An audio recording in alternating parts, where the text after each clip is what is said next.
Now is the time for a word to the church from the bishop, like he doesn't talk enough.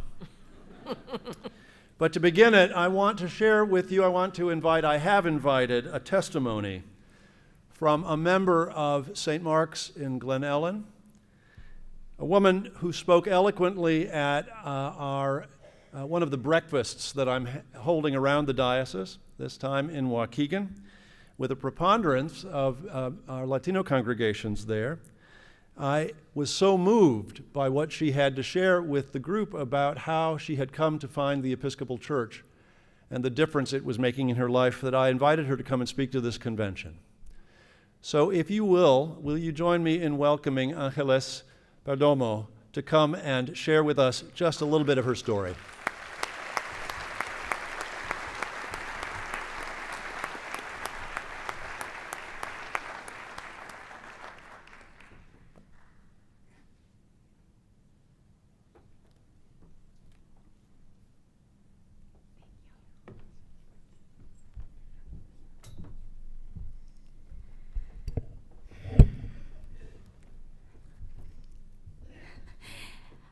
Hola, buenas tardes. Buenas tardes. Buenas tardes. Es para mí un placer, un honor, un privilegio estar con ustedes. It is for me a big pleasure and an honor to be with you all this afternoon. Mi nombre es Ángeles Perdomo Reyes. Vengo de la iglesia de San Mark en Glen Ellen. Vivo con mi esposo, Julio Reyes, y mi hijo, Julio Jr. Reyes. So her name is Ángeles Perdomo, and she comes from St. Mark's Episcopal Church in Glen Ellen, and she lives with her husband, Julio, and her young son, Julio Jr. Crecí en la iglesia romano-católica. Y cuando me preguntaban, ¿tú ya no eres católica? Yo contestaba, sí, pero no romana. Era un poco complicado por las tradiciones con las que crecí. She grew up being a Roman Catholic, and when she was asked, are you Catholic? And she said, I'm Catholic, but not Roman Catholic. And she tried not to go to explain because it was too complicated to do. Cuando llegué a San Marcos me sentí bienvenida. Creo que contamos con unos excelentes líderes. Están haciendo un buen trabajo y predicando con el ejemplo. When she came to St. Mark's, she felt welcome. She felt that she was part of St. Mark's, and she felt as well that the leadership was giving her the tools to be who she is. Mi esposo estuvo en el hospital por 3 meses. Él estuvo a punto de morir. Y mi familia de San Marcos estuvo ahí. Personas que tal vez no me conocían, me dieron su ayuda, sus oraciones, estuvieron conmigo. Her husband was ill and close to die, and what she found at St. Mark's was this community that came together to support her, to be with her, and to make sure that she was feeling part of the family. Cuando mi mamá falleció, ellos estuvieron ahí. And when her mom died, passed away as well, she felt the comfort and the closeness as well of the members of St. Mark's in her life.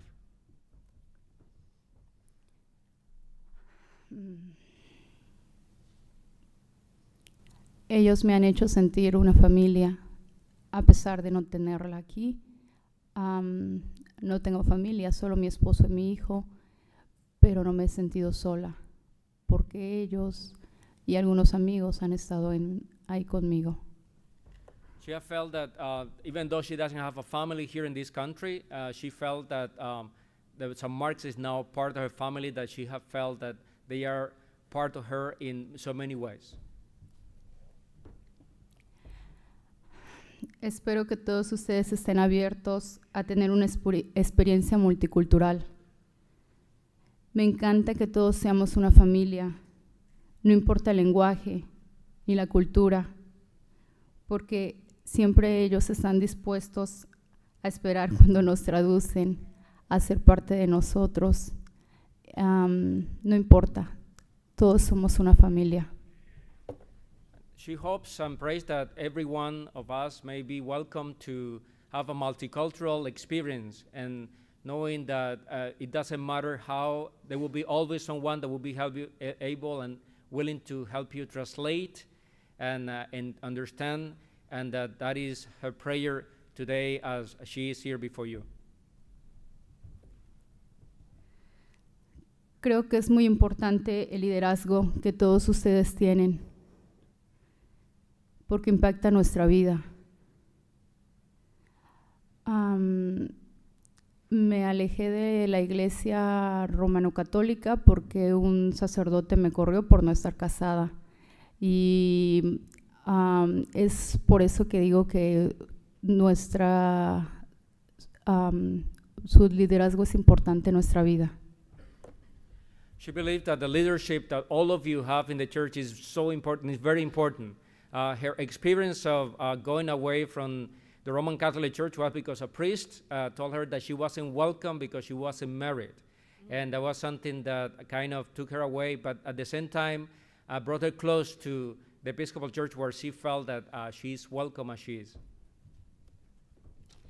He tenido la fortuna de conocer a algunos de ustedes, del padre Luis Andrade. Aprendí a decir cuando te preguntan ¿cómo estás? Y yo digo bendecida, como él comenta, ¿no? Y a veces la gente me pregunta, ¿bendecida? ¿Por qué? Y yo digo, ¿por qué no? Tengo una familia, puedo respirar, tengo una comida, tengo una familia, no me siento sola. From leadership and in the church, from Father Luis Andrade, she learned that there was a question that normally is asked, and how are you? And she learned to answer, I'm blessed. And many people ask her, why do you feel that you're blessed? And they say, well, I have a family, I have friends, I have health, I have work. Why not being blessed? Hoy puedo decir que me siento orgullosa y bendecida de ser episcopal. Hoy puedo decirles gracias a todos ustedes por seguir impactando nuestras vidas. Today I want to tell you, to say to you all that I'm very proud to be an Episcopalian, and thank you for continuing impacting our lives in so many ways. Lo importante es tener unos buenos líderes.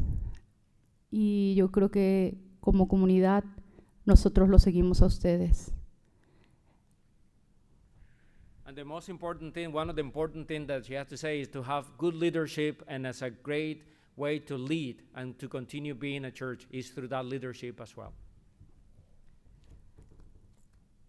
Gracias, obispo, por la invitación. De verdad que para mí es un honor. Espero haber transmitido el mensaje que viene en mi corazón. Estoy nerviosa y el padre George me dice, el párroco de la iglesia me dice, no, estás en familia, estás con amigos, no tengas miedo. So she's grateful, and thank you to Bishop Lee for welcoming and inviting her to be here today. And she's saying that she's nervous to be here today, but Father George, the rector from St. Mark's, told her, why are you afraid? You are with family. Gracias por su tiempo, por su paciencia al esperar la traducción. Deseo de todo corazón que Dios los bendiga, bendiga sus decisiones, bendiga su hogar, bendiga sus parroquias y Dios los bendice. And she's grateful and for waiting as well to be translated and to receive the message. And God bless you all and in all your lives and in all the work that you are doing. Thank you.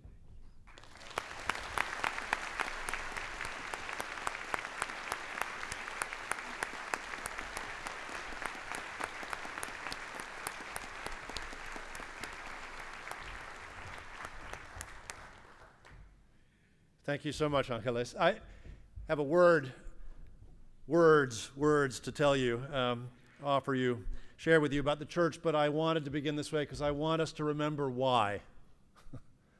Why we do all of this or any of this. I want us to remember what the institution is for. And it's just exactly that kind of life-changing, nurturing, empowering faith. That's the answer. Let me share with you some reflections on the state of the diocese and some hopes I have for our future together. My intention now, my commitment is to keep us focused. My intention is to keep us always focused on our share in God's mission of restoring creation, restoring us to a right relationship with God, a mission that has never been more crucial than now. I want to offer a word of encouragement and a call to profound trust in God's goodness, God's love of us, God's longing for us in this church, in this diocese. As our presiding Bishop Michael Curry says again and again, God is not finished with the Episcopal Church. I believe that with all my heart. I believe it, and we must take a good, long, honest, and thoughtful look at the realities of our institutional life and what they may have to teach us about our mission and ministry.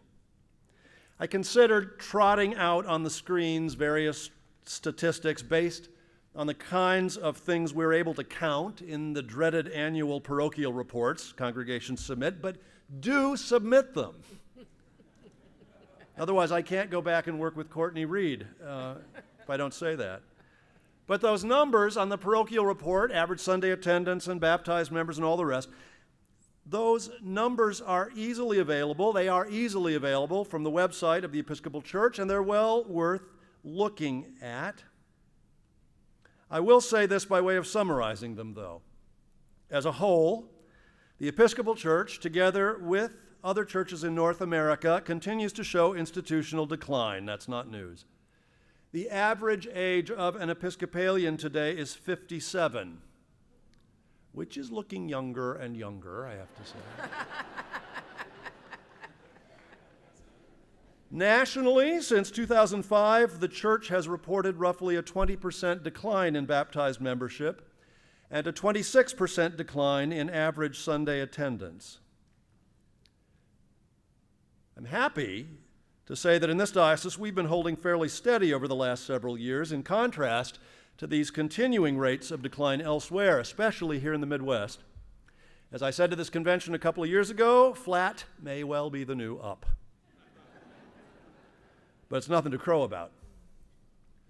So these are the statistical facts on the ground. It is good to note that we are not alone. The numbers are pretty much the same or worse across the religious spectrum in this country. But I think we have to be careful about explaining them away by citing that reality. And while I believe what the priest Charles LaFond said to us at our annual clergy conference a few weeks ago, I believe that the church is not dying, it's molting. Church is not dying. It is molting, though, shedding members and casual attenders. Charles said that to us. I think he's right. While I think there's a great deal of truth to it, I want to focus rather on the congregations across the Episcopal Church, across this diocese, that are bucking those decline trends. I believe what you focus on grows, and I don't think we're paying nearly enough attention to what it is that's making a difference in congregations that are thriving, by many measures, not just numbers. We spend a lot of time in the bishop's office reflecting on all this, and one of our observations is that there is no magic formula. There is no particular program or style of worship or even location that can account for a congregation's thriving in impact or numbers, although attendance and giving and membership figures are often signs of harder to measure vitality.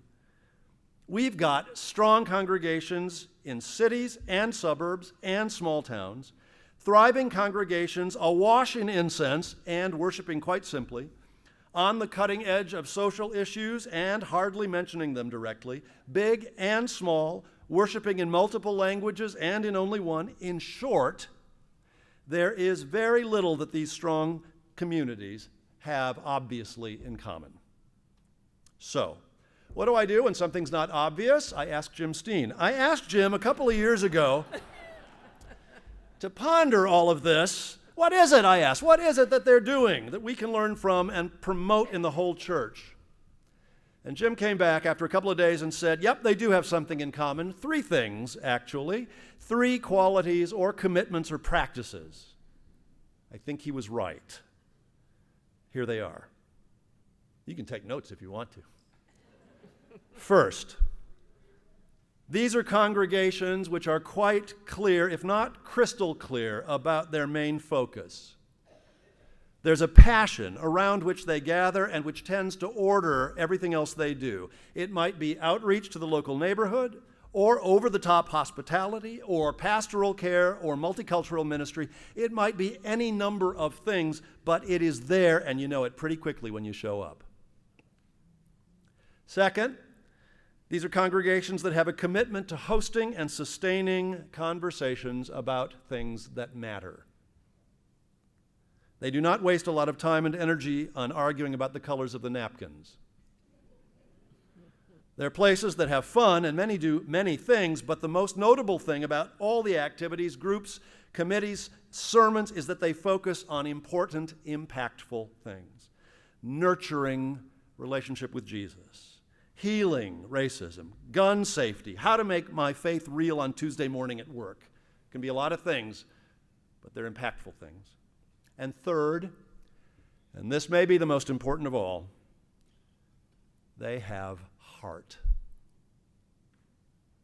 Clergy and lay leaders are all in. You can feel it. At a deeply personal level, leaders in thriving congregations really believe all of this. And they believe it together. That's really important. Sometimes I have trouble believing all this. I need you to carry me at those moments. There's a quality of expectation in these communities that God might really be up to something among them, and you do not want to miss it. A sense that anything might happen, and probably will. I commend these 3 things to you. Think about them. Pray about them. What do they suggest about life in your own congregation? Where do you see them at work, and how can you help to make them more and more obviously at the heart of things in your community? Congregational vitality is job 1 for me and my staff. Congregational vitality is job 1 for me and my staff, and we are pushing ourselves more and more deeply into that commitment. Supporting the mission and ministry of our congregations is the only excuse for something like a bishop and her or his office. It's why we put so much emphasis on good search and clergy deployment practices. It's the heart of the hard work of our congregations, commission, and bishop and trustees. It's the reason for programs like Thrive and now the College for Congregational Development. You'll hear more about that later. It is the driver behind even the cutbacks we have made in the bishop's staff. We have made the hard decisions necessary to live within our means without compromising the things that can only be done from the bishop's office. While plate and pledge giving continues to rise in this diocese, thank you very much, I know that the cost of health care and building maintenance does too. And I know from studying our own culture and climate with the help of the firm Human Synergistics that our leaders are committed to our work together as a diocese. People want to support the diocese, but I need strong congregations. And I will not lecture or beg congregations to compromise their own vitality in order to pledge more than they can to the annual diocesan appeal. I trust you to be generous. I invite you to be. It's how we support mission congregations, outreach ministries, essential staffing functions, leading everything from search processes to insurance support services. Be generous, but I won't lecture you. This is a great diocese, one with a legacy, an important ministry of leadership throughout the Episcopal Church, I give you the large number of bishops who have been formed by their ministries as priests in this diocese. Since I've been here, we have provided 3 new bishops for the church. The latest, of course, which I announce with joy and no little amount of wistfulness, is our Director of Networking, our Sister Jennifer Baskerville-Burrows. Will you join me?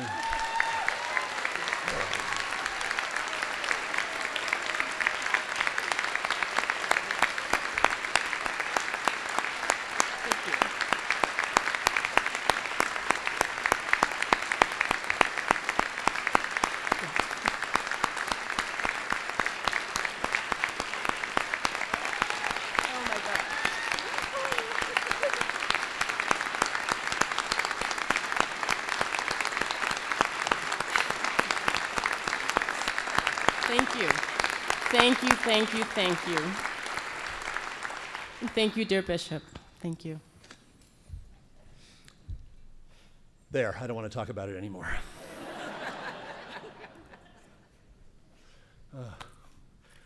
This is a great diocese, not a perfect one. We have many, many challenges, but as I say repeatedly to folks around the church who ask me about it, the challenges we have are by and large not ones we have made up. You know what I'm talking about? We have real challenges. The scourge of violence in our towns and cities, the challenge of continuing to knit together our congregations across the geographical and cultural differences in this state, the ongoing work of dismantling institutional racism in our church, the reality of sexism and classism embedded in our life together. At the most practical level, things like the question of why it is that women clergy are consistently compensated at lower levels than their male counterparts. There are many other examples of the challenges we face.